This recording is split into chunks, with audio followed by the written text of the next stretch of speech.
Que faire? Vous connaissez sans doute cette magnifique histoire du passereau africain.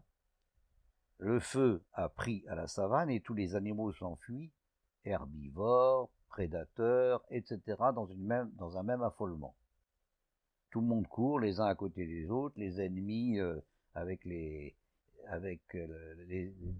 chasseurs avec les chassés, tout le monde court affolé par le feu. Seul un petit passereau, un tout petit oiseau, remonte la foule des fuyards. « Où vas-tu » demande-t-on au passereau. « J'ai une goutte d'eau dans le bec et je vais la jeter sur l'incendie » répond le passereau. « Une goutte d'eau pour éteindre un incendie, ça n'a aucun sens. »« Je sais, dit le passereau, mais moi, je fais ma part. Un point, c'est tout. » J'adore cette histoire. À chacun sa part. Ce que les amis des animaux, c'est-à-dire nous, pouvons faire pour améliorer la manière dont ces derniers sont traités par notre espèce, c'est sans doute moins encore que la goutte d'eau de notre passereau pour éteindre l'incendie. Mais peu importe, c'est notre part. Les orques dans les parcs aquatiques, les éléphants dans les réserves, voilà des sujets bien compliqués et lointains.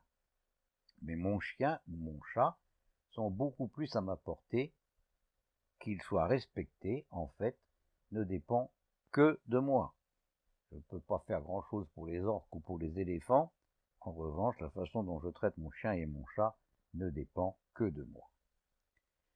L'animal ne saurait être castré, en dehors d'une nécessité médicale démontrée, au demeurant fort rare, et jamais pour répondre à une recherche de facilité ou de confort pour nous. Vous savez la différence entre la castration et la stérilisation. La castration est une mutilation, en cela qu'elle détruit le système hormonal de l'animal.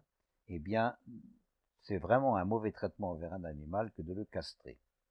Il est en effet profondément faux de prétendre, comme le font certains, vétérinaires ou éleveurs, que la castration est sans effet. C'est exactement le contraire. La disparition des phénomènes et processus hormonaux impacte de manière très négative tant le physique que le psychisme des individus. Pour avoir passé de très nombreuses heures avec des chevaux, je puis personnellement témoigner des terribles effets de la castration sur les animaux mutilés. Un cheval castré, on appelle cela un hongre. Eh bien, il n'y a absolument aucun rapport entre un hongre et un étalon. C'est comme si c'était deux animaux d'espèces différentes. Et une fois qu'on a monté des étalons, on ne peut plus jamais accepter de monter des hongres. C'est tout à fait impossible. D'ailleurs, mal informé, j'ai commencé, comme tout le monde, par monter des hongres. Mais ma première rencontre avec un cheval entier m'a définitivement convaincu de l'aberration de cette pratique. Certes, on pouvait le comprendre autrefois, lorsque les animaux étaient utilisés. Et c'est sûr qu'on n'allait pas avoir des étalons pour tirer des charrettes, etc. Donc les animaux étaient utilisés. Mais aujourd'hui, on ne peut plus se trouver cette excuse. Les personnes qui pratiquent l'équitation le font pour leur strict plaisir et non par quelque nécessité que ce soit.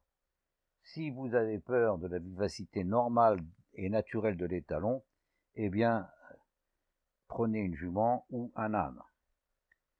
La question de savoir si les chevaux apprécient tant que cela de nous supporter sur leur dos n'est certes pas tranchée, mais n'ajoutons pas à cet éventuel préjudice celui absolument certain d'une mutilation. On ne sait pas si les chevaux sont si contents que ça d'avoir à nous trimballer.